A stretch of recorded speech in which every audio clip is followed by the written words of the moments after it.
Hello, folks. So, how's your day? And I hope you went out to be a voice by going into the ballot and voting.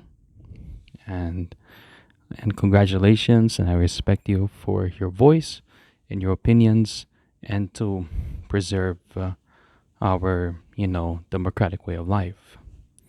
Now, it's shocking about what happened in Tuesday night and Wednesday morning that in spite that things gone so well for Kamala Harris and things didn't go so well for Donald Trump, the outcome has been shocking to a lot of people, just like what happened in 2016.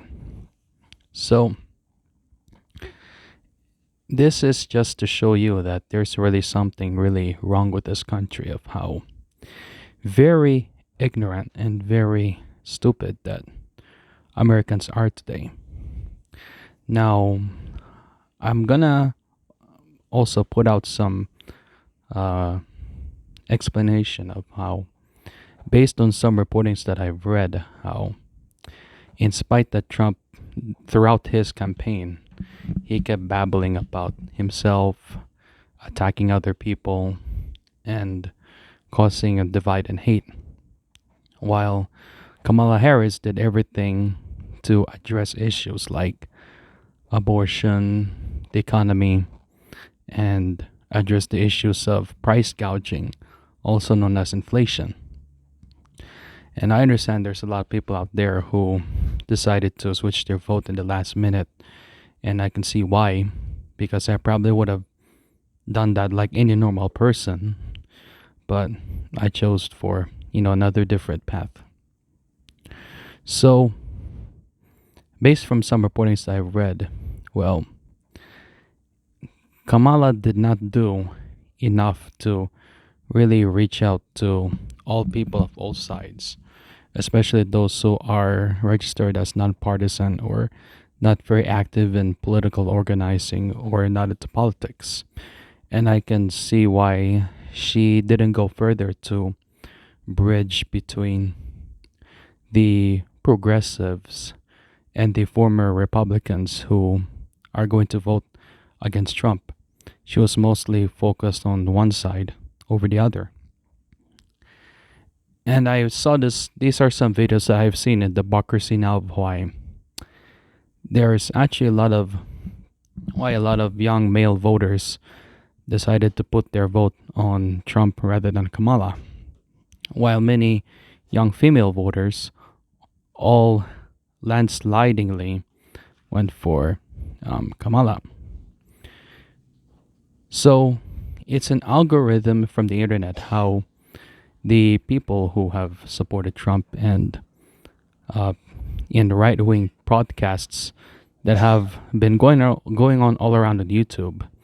And of course, a lot of young people watch these online and they get brainwashed. So the GOP, conservatives, and other far right influencers and big names have done a very fantastic job to brainwash the undecided voters, the nonpartisan groups, to sway them into voting for Trump.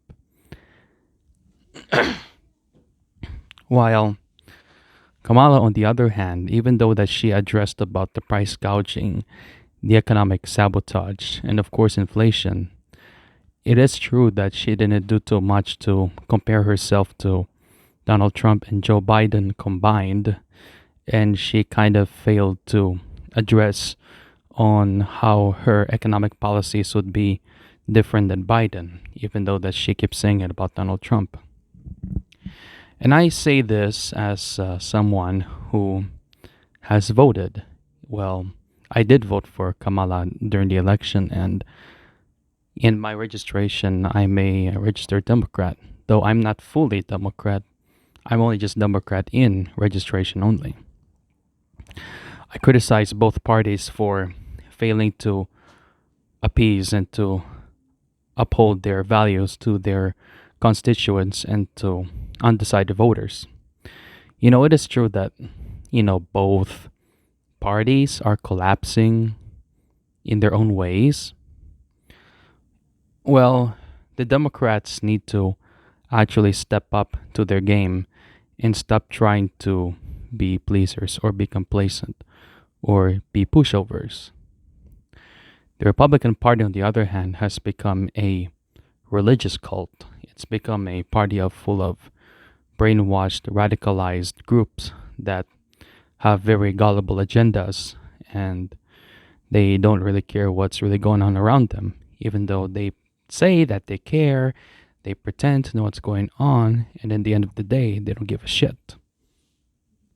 So, in the other hand, this is just to show you that the United States seems to be the only democratic free world that is very misogynistic and manipulative. And when I mean misogyny, because, well, the definition of misogyny is prejudice and hurtful feelings against females or women. You know, it seems like the United States seems to not to accept that or be ready for a woman to become president or a woman to lead. And it becomes surprising because, in spite that North Carolina already shifted to Joe Biden in 2020, all of a sudden went to Donald Trump, in spite that North Carolina has become almost closely a blue state because they just elected to governor the former Attorney General Josh Stein, who ran against a very extremist black right winger named Mark Robinson, who says a lot of prejudiced things against his own people and, of course, women and other persons of color. And I understand why Wisconsin and Michigan and Pennsylvania all of a sudden seem to have shifted towards Trump because, well, in Michigan, there's a very large Muslim and Palestinian population, and they felt like Kamala did not do enough to hold Israel accountable for their response, their violent and unnecessary response to Gaza and Lebanon, and the fact that some of the unregistered, undecided collar workers or white blue collar workers decided to go full on shift to Trump because they felt like Kamala did not do enough to reach out to that sector. She did not bridge them to other groups. And there was a lot of complacency there, like Hillary. Pennsylvania, of course, I understand because even though that Joe Biden did a lot to reach out to them, they felt like the Biden Harris duo did not do enough to really address the issues of their needs and wants. Even though that the Tim Walz himself comes from the rural area of Nebraska and becoming governor of Minnesota, it seems like even though that Tim Walz did very hard to really address those issues, they felt like he didn't do enough to help bridge them or reach out to them, to the other workers who are like unions and other groups of like who are registered voters. The young people, on the other hand, well, the young male voters that, have shifted towards Trump are those who are like they work and they're not very active in community services. What I've been observing a lot with the young people who had been voting for Democrats in this election are those who are like they're in college, they're students, they're educated, they're in the level of intellectuals. They organize. They're at rallies. They're very active. They're activists, and the list goes on.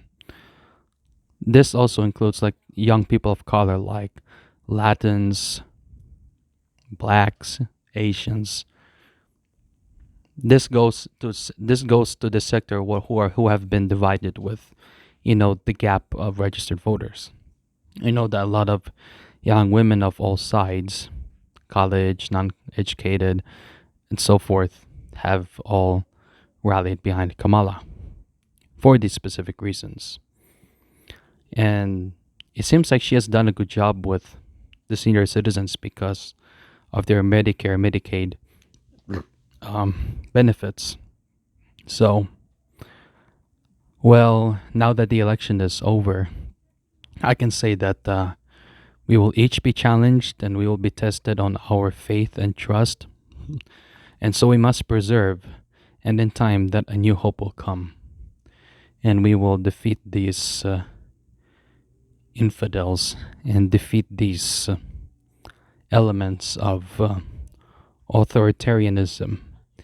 And the people, the masses, will prevail, regardless of what party, ideology, or what side is on, and whatever case that is. So keep fighting. Let's bring hope. Rise up and resist. And God bless your week.